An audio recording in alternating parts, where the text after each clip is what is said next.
Video کو like کر کے آگے شیئر ضرور کر دینا۔ اور یاد رکھنا، انسان کو بڑی بڑی عبادتوں سے کبھی کبھی وہ مقام نہیں ملتا جو ماں باپ کی خدمت سے مل جاتا ہے۔ اللہ کے کلیم حضرت موسیٰ علیہ السلام نے ایک دن اللہ سے پوچھا، میرے اللہ یہ بتا کہ جنت میں میرا پڑوسی کون ہوگا؟ جنت میں میرے پڑوس میں کلام کرتے تھے اللہ سے۔ بھئی اللہ سے کوئی دھندے بیوپار کے کلام تو نہیں ہو سکتے نا۔ اللہ سے جو کلام ہوگا وہ ظاہر سی بات ہے اسی طریقے کے کلام ہوں گے، کیونکہ اللہ تبارک و تعالیٰ سے یہ تو نہیں پوچھا جائے گا معاذ اللہ کہ جو تم دنیا کی آپس میں باتیں کرتے ہو، اللہ کے ساتھ کلام اس کی شان کے لائق۔ تو کلیم نے پوچھ لیا، مولا جنت میں میرا پڑوسی کون ہوگا؟ اللہ نے فرمایا، موسیٰ جنت میں تیرا پڑوسی ایک کسائی، ایک قصاب ہے، گوشت بیچنے والا۔ حضرت موسیٰ کو تھوڑی سی پریشانی ہوئی، اس لیے کہ کوئی مولوی صاحب اگر پڑوسی ہوں موسیٰ علیہ السلام کے تو بات سمجھ میں آتی ہے، کوئی تہجد گزار پڑوسی ہو تو بات سمجھ میں آتی ہے، گوشت بیچنے والا قصاب۔ اور اگر کوئی میرا قریشی بھائی ہو تو برا نہیں مانے، ہم اپنے سماج میں دیکھتے ہیں کہ اکثر جو لوگ گوشت بیچنے والے ہوتے ہیں ان کا نیچر کیا ہوتا ہے نا؟ عام طور پر جس کا جیسا پیشہ ہوتا ہے اس کا ویسا نیچر ہوتا ہے۔ یعنی معاذ اللہ میں کسی کی برائی نہیں کر رہا ہوں، ہر مسلمان چاہے وہ کسی برادری کا ہو، اگر وہ مسلمان ہے تو اپنا بھائی ہے۔ برادریوں میں فرق کرنا یہ یہودیوں کا طریقہ ہے، اسلام کا طریقہ نہیں ہے، ٹھیک ہے؟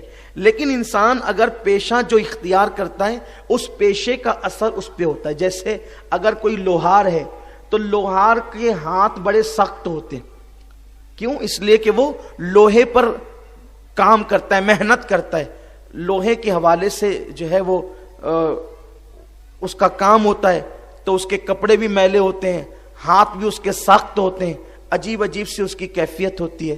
اسی طریقے سے اگر کوئی بندہ کسان ہوتا ہے تو کسان کا دل نرم ہوتا ہے اور اس کی وہ کیفیت نہیں ہوتی جو لوہار کی کیفیت ہوتی ہے۔ اسی طریقے سے ایک گوشت بیچنے والا اگر گوشت بیچتا ہے نا تو لوگ اس کے پاس آ کر کے الگ الگ طریقے کی باتیں کرتے ہیں، اس لیے اس کا مزاج چڑچڑا بھی ہو جاتا ہے۔ لوگ کہتے ہیں بھئی یہ ہڈی نہیں ڈالنا، کوئی کہتا ہے یہ چڑ نہیں ڈالنا، کوئی کہتا ہے یہ نہیں کرنا، وہ نہیں کرنا۔ تو اتنے سارے لوگوں کو فیس کرتا ہے تو کرتے کرتے وہ چڑچڑا ہو جاتا ہے۔ میرے آقا صلی اللہ علیہ وسلم کے پیارے دیوانوں، حضرت موسیٰ کلیم اللہ کو احساس ہوا کہ ایک کام کرتے ہیں، اللہ تبارک و تعالیٰ سے پوچھتے ہیں کہ وہ قصاب جو میرا جنت میں پڑوسی ہوگا ذرا مجھے بتا تو صحیح، میں دیکھوں تو صحیح کہ اس کا عمل کیا ہوگا، وہ کرتا کیا ہوگا۔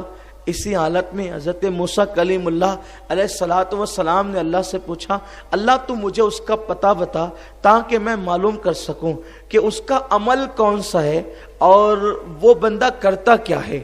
حضرت موسیٰ کلیم اللہ علیہ السلام نے اللہ رب العزت سے اس بندے کا پتہ لیا، اور پتہ لے کر کے حضرت موسیٰ علیہ السلام اس کی دکان پر گئے۔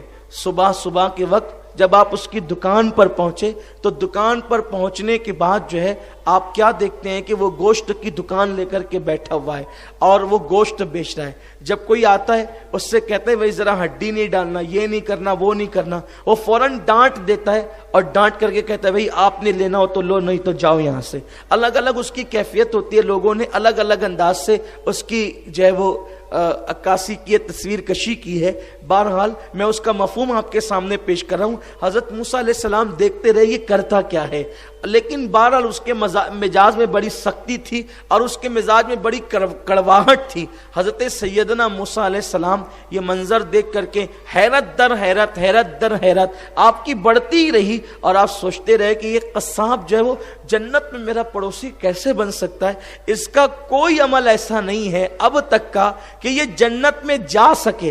جب یہ جنت میں جا نہیں سکتا اپنے عمل کی وجہ سے تو یہ جنت میں میرا پڑوسی کیسے بن سکتا ہے؟ لیکن جب اس نے اپنا سامان سمیٹنا شروع کیا گھر جانے کے لیے تو حضرت موسیٰ علیہ السلام نے سوچا یہاں کوئی عمل نہ ہو سکتا گھر کوئی عمل ہو۔ تو حضرت موسیٰ علیہ السلام اس کے پاس کہتے ہیں اے نوجوان، میں مسافر ہوں اور میں آج تیرا مہمان بننا چاہتا ہوں، اگر تو اجازت دے تو میں تیرے ساتھ تیرے گھر چلوں۔ اس نے کہا ٹھیک ہے اگر آپ میرے مہمان بننا چاہتے ہیں تو شوق سے بنے چلیں. اور پھر حضرت موسیٰ علیہ السلام کو ساتھ لے کر کے گھر چلا. گھر گیا, کھانا تیار تھا. جب کھانا تیار تھا, کھانا آیا. جیسے ہی کھانا آیا تو اس نے حضرت موسیٰ علیہ السلام کو ابھی کھانے کے لیے نہیں کہا, لقمہ اٹھایا اور لقمہ اٹھا کر کے اس نے اپنے منہ میں ڈالا اور منہ میں ڈال کر کے اس کو چبایا, اور چبا کر کے اس نے نگلا نہیں بلکہ پھر اس لقمے کو نکال کر کے ایک جو ہے وہ آپ اس کو کیا کہیں گے, ٹوکری جیسے, ٹوکری نما ایک چیز تھی, اس میں اس نے ڈال دیا اس لقمے کو. حضرت موسیٰ علیہ السلام کو حیرت ہوئی کہ ٹوکری نما کوئی گہری چیز ہے اور اس کے اندر اس نے لقمے کو ڈالا. تو اس ٹوکری کے اندر سے ایک کپ کپاتی ہوئی آواز آئی, اے اللہ, یہ میرا بیٹا میری بڑی خدمت کرتا ہے, اس خدمت کے بدلے میں اس کو جنت میں موسیٰ علیہ السلام کا پڑوسی بنا دینا. حضرت موسیٰ علیہ السلام نے وہ آواز سنی تو پوچھا یہ کس کی آواز ہے؟ اس نے کہا یہ میری ماں ہے, اور اس کی عمر اتنی ہو گئی ہے, میری ماں کی عمر, کہ یہ بیٹھنے کے قابل نہیں ہے, تو اس کو میں نے ٹوکری میں رکھا ہے. لیکن میرا معمول ہے کہ جب میں گھر آتا ہوں تو میں پہلے نہیں کھاتا, میں پہلے اپنی ماں کے منہ میں لقمہ ڈالتا ہوں, اور جب کہ میری ماں نہیں کھا لیتی اس وقت تک میں نہیں کھاتا ہوں. کہا یہ ماں کیا دعا کرتی ہے؟ تو کہا کہ موسیٰ ہمارے پیغمبر ہیں, میں نے ان کو دیکھا تو نہیں ہے, لیکن میری ماں دعا کرتی ہے کہ اللہ جنت میں میرے بیٹے کو موسیٰ کا پڑوسی بنا دینا. آپ غور کریں, اس کا کوئی عمل نہ تھا, لیکن ماں کی خدمت نے اسے جنت میں موسیٰ علیہ السلام کا پڑوس عطا کیا. اب ماں کی خدمت اور ماں کی دعا لے کر انسان جب موسیٰ علیہ السلام کا جنت میں پڑوس حاصل کر سکتا ہے, تو ماں کی دعا لے کر, باپ کی دعا لے کر کیا ہم دنیا کے اندر اچھا مکان نہیں خرید سکتے؟ کیا کاروبار کی مندی دور نہیں کر سکتے؟ کیا ہم اپنی مصیبتیں اور پریشانیوں کا علاج نہیں تلاش کر سکتے؟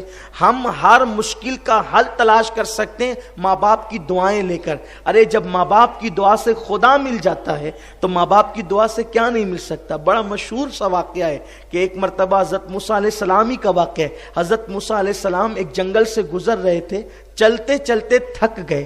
جب آپ چلتے چلتے تھکے تو آپ اللہ سے عرض کرتے میرے اللہ میں تھک گیا ہوں اور اب چلنا نہیں چاہتا, تو میرے لیے کوئی سواری کا انتظام کر دے.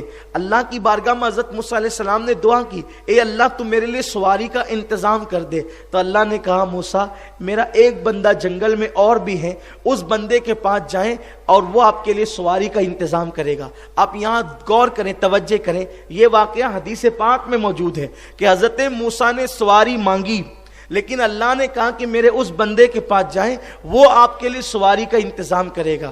اس کا مطلب یہ ہے کہ اللہ تبارک و تعالی اپنے نبی کو ایک ولی کی بارگاہ میں, ایک ولی کے پاس بھیج کر کے یہ بتانا چاہتا ہے کہ دربار ولایت کی اہمیت کیا ہے. ہمارے نزدیک نبی کا مرتبہ ولی سے بہت بڑا ہے, لیکن